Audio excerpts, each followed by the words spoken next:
Good day guys, welcome back sa ating channel. So kasama ko ngayon si Alex at sa likod. Siya yung official backride ko ngayon. Dahil walang maiwan sa kanya, so kasama ko siya ngayon. So ngayon, nandito tayo ngayon sa Bicol Region.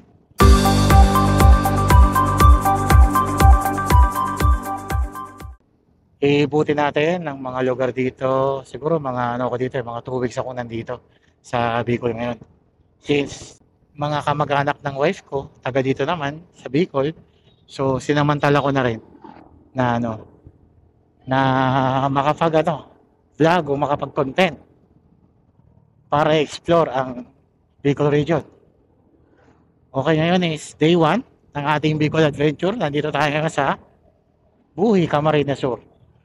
So, hindi ko na na-vlog yung yung pagpunta namin dito kasi nga itong si Fascio ay sinakay ko sa sa sasakyan sa pickup. So, di rin ako nakapag-content, di rin ako nakapag-video kasi nga medyo yung mga kasama ko sa sasakyan is patulog na patulog. Mga natutulog na pala. So, hindi na ako nakapag-setup. Bali kasi lumiyahe ako ng gabi. Para pagdating ko dito, maliwanag na. Kasi ang mga biyahe niya is 12 to 13 hours. Dito lang yan sa Kamsur 12 to 13 hours siya. As yun na yung normal niya. May kasamang tigil at kapag tulad ng mga bus, kung talagang walang tigilan, so ganun din. Yung mga meal stop over na 30 minutes, kaso ko kasi inabot ako ng 14 to 15 hours. Kasi kailangan namin kumain, may kasama akong bata. So ngayon guys, ay pupuntahan natin yung Nuestra Senora, yung yung malaking statue ng Virgin Mary dito sa Legazpi. So nakaturo na yung mapa ko doon. So mga 147 minutes. Sa ngayong ito na yung pinaka first vlog natin sa Bicol. Yun agad ang pupuntahan natin. Tapos sa mga susunod na araw, medyo aagahan ko na yung gising para medyo makarami ako ng paglilibot. Ngayon kasi mukhang isa lang yata ang mapupuntahan ko. Hindi ko pa alam kung meron pang iba. Depende sa oras. Kasi ang nakalagay dito sa is 4:47 ako darating doon. So medyo pagabi na.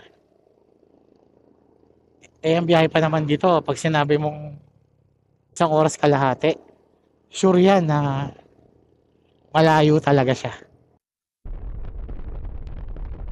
Saka pala itong dinadaanan natin ngayong daan na to is ito yung shortcut papuntang Pulangi Albay kung saan gagaling ka ng Buhi. Buhi Pulangi Road. Yun ang kanyang yun ang daanan na to. So instead of tumakan ka dun sa mula Buhi, punta ka ng Iriga, tapos lalabas ka sa Bato o kaya sa Dabwa, tapos punta ka ng Pulangi. So sa highway mismo sa Maharlika. Pero kapag rekta ka na dito sa Buhi, pwede kang tumakan dito sa lugar na to. Siguro makakasave ka ng mga 30 minutes na biyahe. Kasi pag dito ka kasi almost mga kalahati lang yung travel time. So ngayon nandito tayo sa Barangay San Vicente. So medyo malayo to sa sentro. So kaya meron silang sariling palengke dito. So dito na tayo sa boundary ng Kamsur at Albay. Albay Province.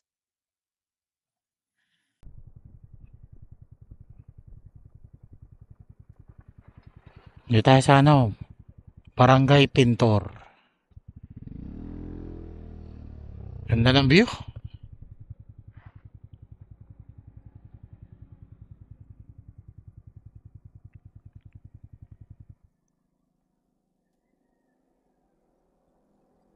Maganda panahon ngayon guys. Medyo maulap lang. Pero sana wag umulan. Malapit na tayo sa bayan ng Pulangi.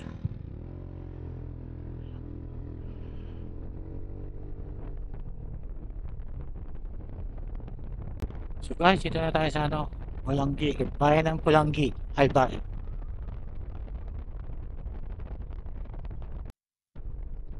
Dito na tayo sa sa UAS. Albay.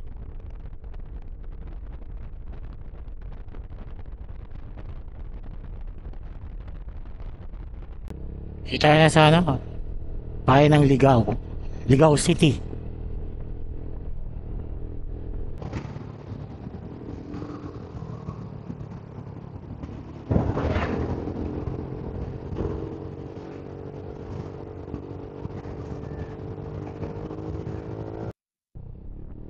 Dito tayo sa ano, sa bayan ng Ginubatan, Albay. Gusto ko tayo ng ano, Kamalig Bypass Road. Ito yung pinakamagandang view. Boss, yung tali nyo. Tali. Nakalawit. Sasabit sa kadena yon.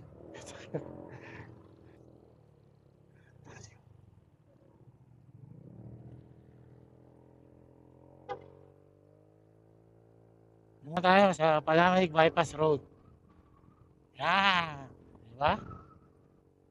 Kaso medyo ano tayo ngayon ah. Hindi natin nakita.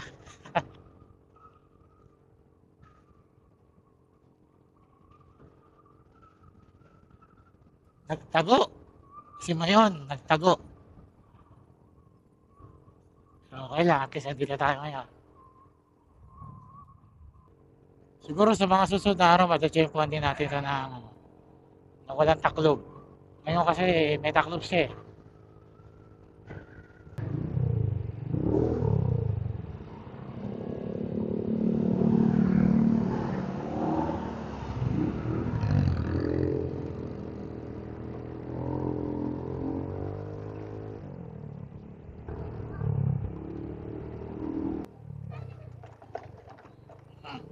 Ang lawak naman din eh. So baba ko dinadala Google Maps.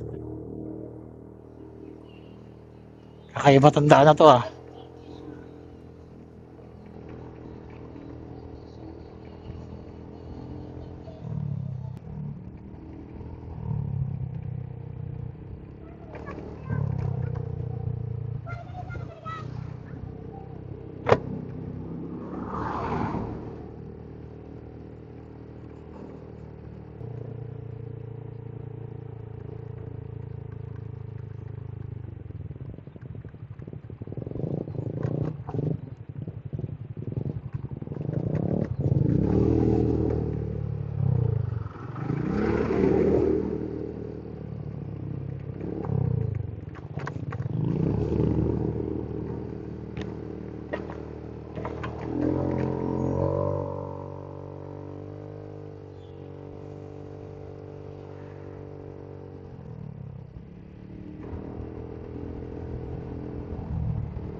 Ang buhangin naman dito.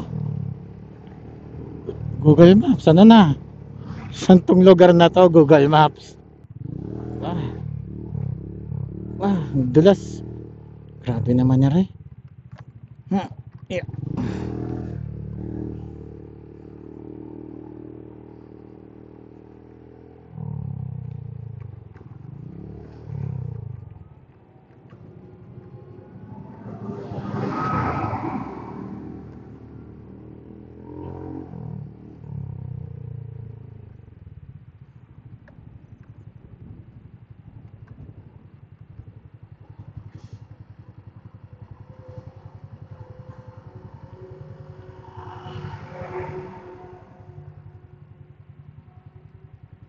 Tingnan na Google Maps, ano to? Na-scam mo na naman kami.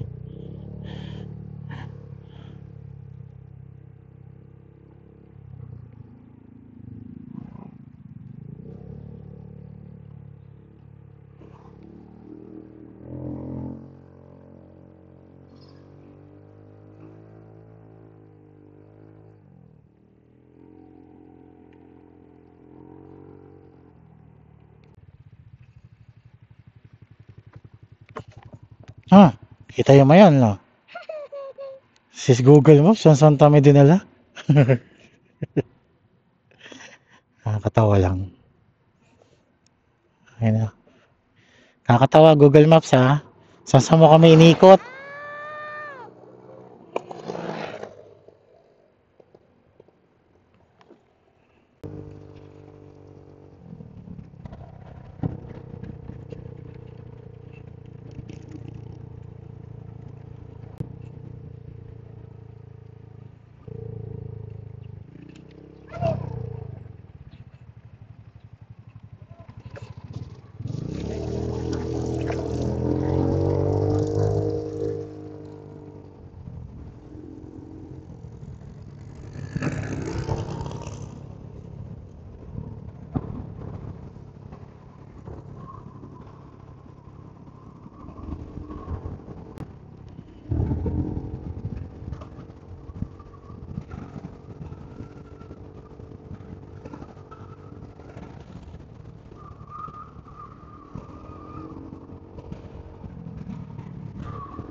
Ito ay ano, Our Mother of Salvation.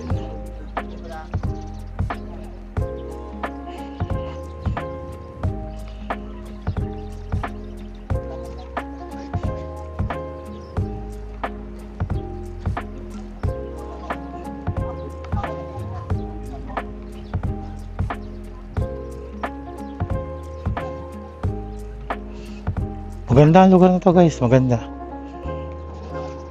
May torre siya dyan, tapos ayun yung mayon. Ganda sa photo op nito, oh.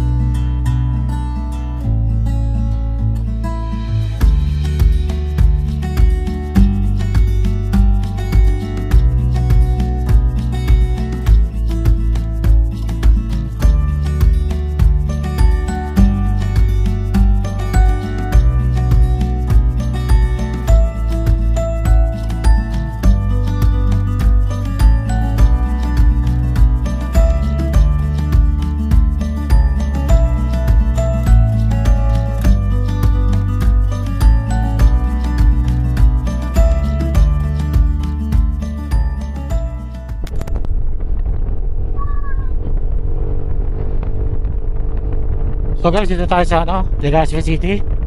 So, pabalik na tayo sa Camp Sur. Sa buwi, pabalik na tayo. Medyo maggagabi na. Medyo late yung gising natin kanina eh, kaya medyo isa lang yung napuntahan natin. O yung day 1. Sa day 2 natin, maaga na akong gigising para medyo marami ako mapuntahan.